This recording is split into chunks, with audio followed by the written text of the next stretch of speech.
شاكر واستقيمات وإيمان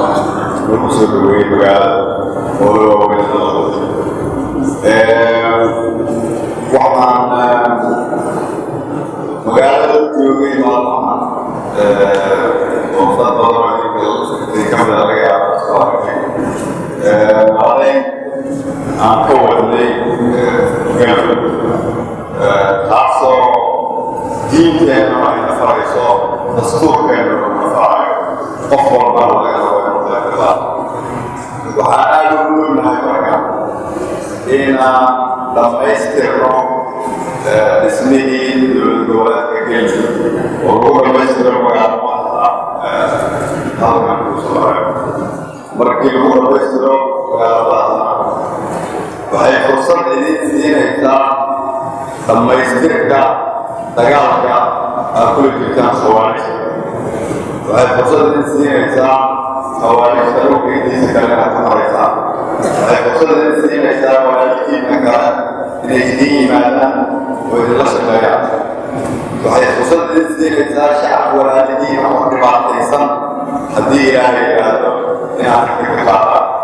سيأتي فوق الباطن ومهم أداء إليكم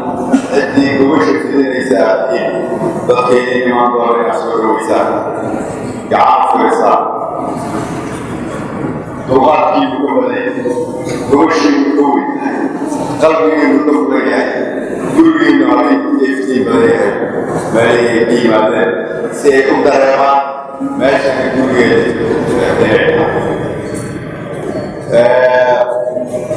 waxaan muuqata rajawi oo Soomaaliyeed gaar ahaan kuwa u muuqata cadowga ugu weyn waddanka fadli ku leeyahay waddanka gudihiisa waa khawaarijta waana in la xoreeyaa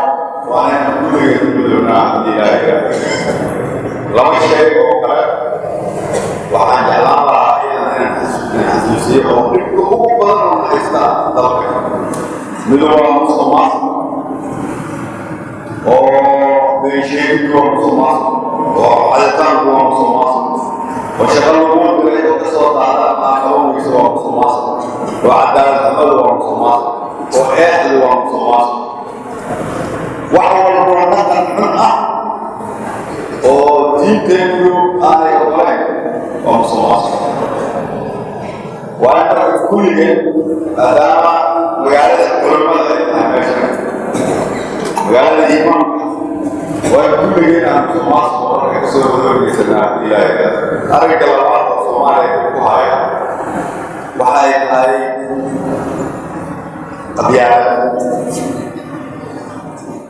أبيات دي أيام كان الله ربنا دين أنا أبيات دي أيام تقول دياتي فرائم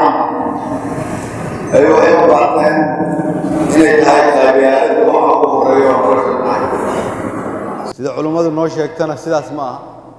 sida quraankeena ku qoranna quraanka waxa ku qoran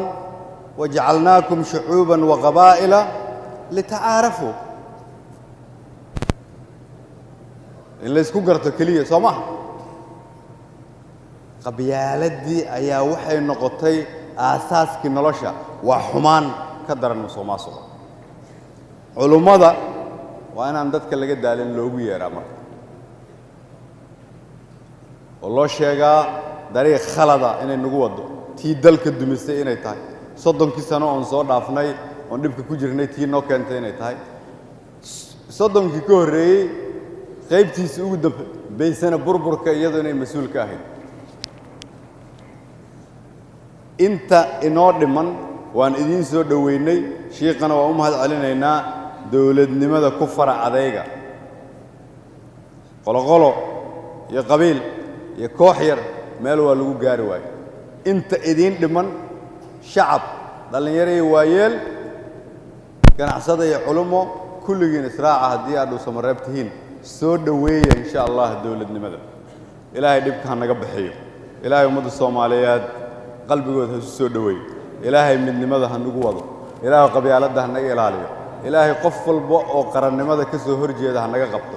ilaahayow qof walba oo qarankeena duminaya naga qabo ilaahow rabbiyow qof walba oo qarankeena duminaya naga qabo